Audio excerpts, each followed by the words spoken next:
नमस्ते दोस्तों, welcome to the football verdict. मैं सौम्यदीप लेकर आ चुका है एक नया वीडियो जहाँ पे आज हम बात करने वाले हैं आईएसएल को लेके। तो यहाँ पे आईएसएल को लेके एक बहुत बड़ा अपडेट निकल के सामने आ रहा है जिसको डिस्कस करना इस मोमेंट में बहुत इंपॉर्टेंट बन जाता है। बिकॉज आपको भी पता है कि फरवरी 14 से लेके यहाँ पे आईएसएल स्टार्ट होने वाला है एंड अभी भी क्लब्स कुछ इश्यूज यहाँ पे फेस कर रही है।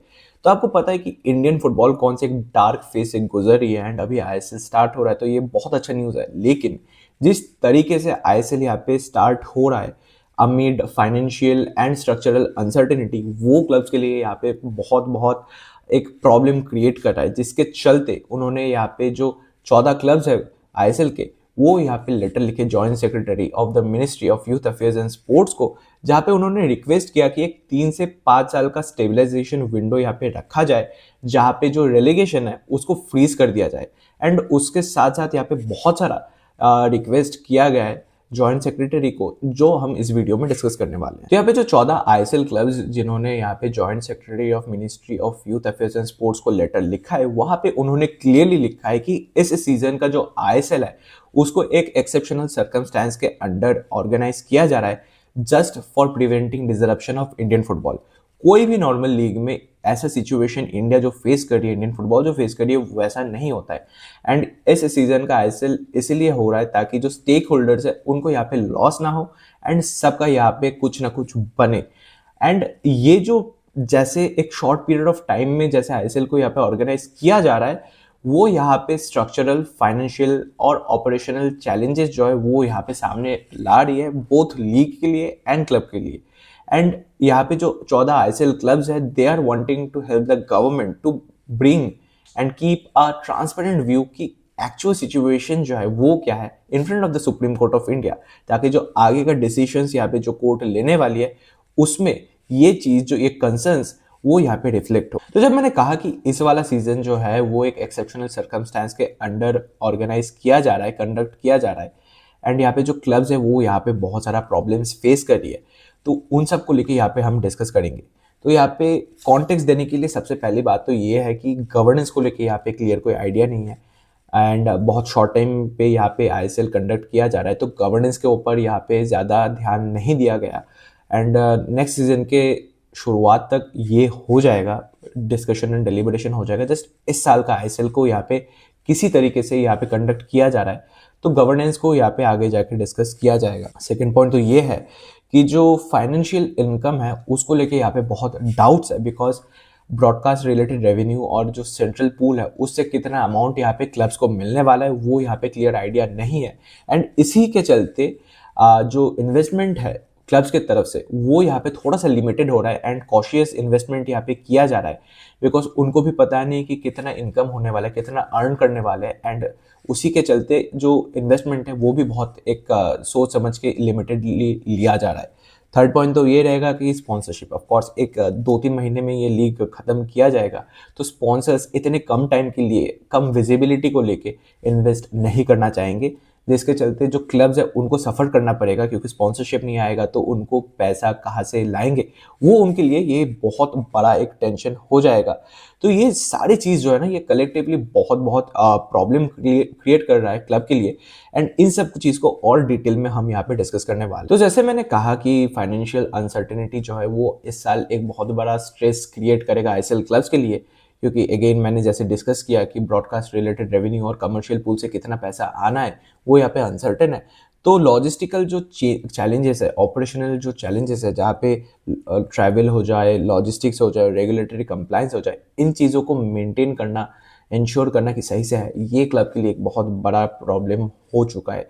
एंड इसी के चलते एक इंक्रीज रिस्क हो जा रहा है while participating in this years league.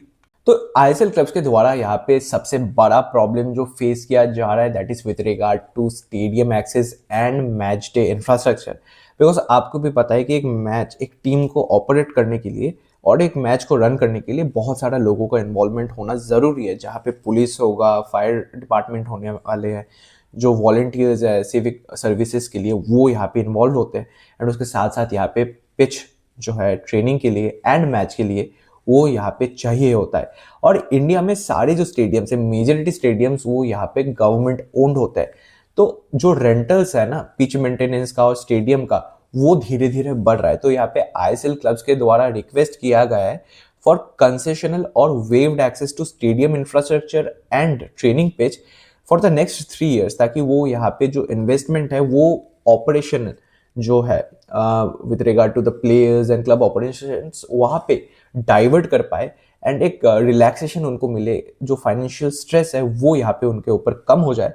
And उसी के साथ साथ उन्होंने रिक्वेस्ट किया कि मिनिस्ट्री, स्टेट गवर्नमेंट्स और लोकल अथॉरिटीज यहाँ पे कलेक्टिवली काम करें फॉर सस्टेनेबल मैच ऑपरेशन, ताकि जो क्लब है उनको यहाँ पे ईज हो जाए एंड यहाँ पे आसानी से यहाँ पे मैच ऑर्गेनाइज कर पाए। और यहाँ पे टेम्पररी रिलैक्सेशन डिमांड किया गया है with regard to the club licensing norms by the ISL clubs.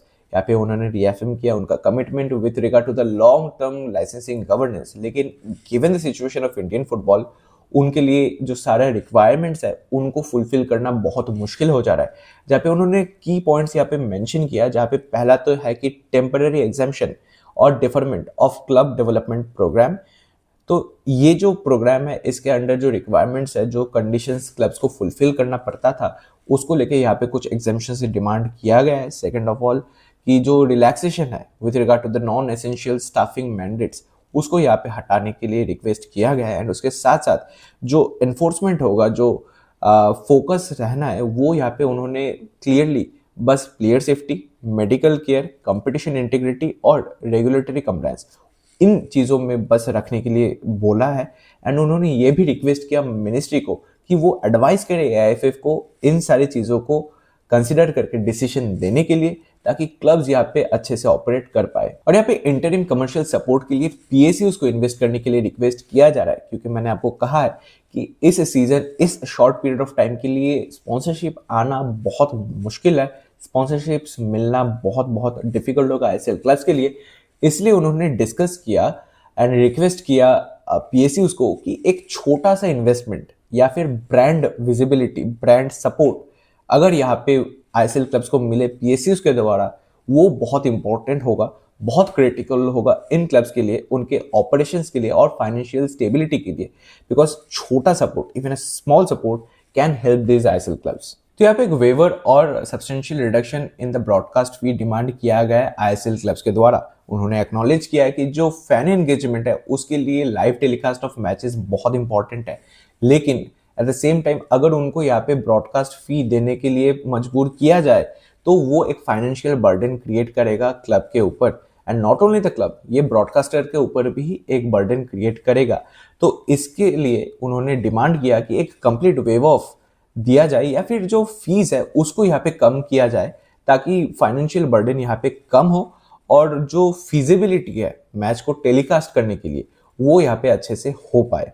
तो यहाँ पे मीडियम टर्म स्टेबिलिटी कंसर्न को लेके भी बात किया गया है आईएसएल क्लब्स के द्वारा, जिसके लिए उन्होंने रेफरेंस लिया Justice L Nageswara Rao committee report का, जिसको यहाँ पे सुप्रीम कोर्ट में नवंबर 2025 में सबमिट किया गया था। और ये जो रिपोर्ट है ये हाईलाइट करता है risk related to the structural uncertainty and investor exposure. और इसी के लिए आईएसएल क्लब्स के द्वारा एक क्लियर कट डिमांड किया जा रहा है एक स्टेबलाइजेशन पीरियड का ऑफ 3 to 5 years, जहाँ पे रेलेगेशन जो है उसको फ्रीज करने का डिमांड यहाँ पे किया जा रहा है। एंड अगर यहाँ पे रेलेगेशन फ्रीज हो जाए तो यहाँ पे इन्वेस्टर का जो कॉन्फिडेंस है with regard to the investing वो यहाँ पे बढ़ जाएगा। And this will ensure long term financial planning and this will also encourage investment in youth football infrastructure and grassroot program. ISL clubs के द्वारा जो यहाँ पे पॉइंट्स रेज किया गया है, अगर उनको टाइमली यहाँ पे एड्रेस नहीं किया जाता, that will have some serious consequences in Indian football. सबसे पहले तो जो होगा वो रेपुटेशन डैमेज होगा। Given the current situation of Indian football, already हमारा यहाँ पे जो रेपुटेशन है वो डैमेज्ड है, लेकिन अगर ये जो सिचुएशन है ये कंटिन्यू होता है ना, तो जो फॉरेन प्लेयर्स या कोच या जितना भी यहाँ पे इन्वेस्टर या स्पॉन्सर्स हमें मिल रहा है वो आगे जाके हमें नहीं मिलेगा। सेकेंड ऑफ ऑल, जो फैंस है और स्पॉन्सर्स है वो मुखर जाएंगे, स्पॉन्सरशिप ऑलरेडी नहीं मिल रहा है, आगे जाके अगर ये चीज़ कंटिन्यू होता है तो पैसा आना, जो इनफ्लो है of the cash into the footballing market in India, वो कम्प्लीटली बंद हो जाएगा। और अगर फैंस यहाँ पे मुखर जाए ना, अगर वो यहाँ पे ट्रस्ट खो दे, तो that will be something serious जो कि यहाँ पे एड्रेस करना चाहिए जल्दी एआईएफएफ को। एंड फैंस के अलावा फुटबॉल पता नहीं कैसे ही चलेगा इंडिया में। और लास्ट में जो होगा that is with regard to the job security. भाई लोग यहाँ पे जॉब खोएंगे जो कि इन्वॉल्व है लॉजिस्टिक, ऑपरेशन, ब्रॉडकास्ट, मैनेजमेंट, इन चीज़ों में। एंड अगर एक बार जॉब लॉस होना शुरू हो जाए तो सिस्टम जो है ना, जो इकोसिस्टम है, उसको वापस से फ्लो में लाना, to bring all these people back and again to start what the league was couple of years back, वो बहुत मुश्किल हो जाएगा। एंड आईएसएल क्लब्स ने यहाँ पे क्लियर कट कहा है कि जो रिक्वेस्ट है that are protective measures, not for self serving demands. ये सिस्टम को बचाने के लिए किया जा रहा है। एंड जो प्रोफेशनल फुटबॉल है ना, उसको गवर्नेंस और फाइनेंशियल क्लैरिटी होना ज़रूरी है। एंड गिवन द सिचुएशन जैसे चीज़ें चल रही है, वो यहाँ पे नहीं मिल रहा है। तो इन सारी चीज़ों को जल्दी से जल्दी सॉल्व करना बहुत इंपॉर्टेंट है। And I hope I could explain why ISL clubs are at concern with regard to the current situation of Indian football. तो अगले वीडियो में हम बात करने वाले सारे आईएसएल क्लब्स को लेके, तो कैसा प्रिपरेशन है, कौन से नए प्लेयर्स आए हैं, कौन से प्लेयर्स गए हैं, एंड क्या प्रिपरेशन है आईएसएल क्लब्स का with regard to the ISL season, ये हम अगले वीडियो में डिस्कस करने वाले हैं। तो फिलहाल के लिए ये वीडियो अगर आपको अच्छा लगे तो ज़रूर लाइक कीजिएगा। आपका क्या ओपिनियन है ज़रूर हमें कमेंट्स में शेयर कीजिएगा। अपने दोस्तों के बीच ये वीडियो शेयर कीजिएगा and also do subscribe the channel. This is Soumir signing of.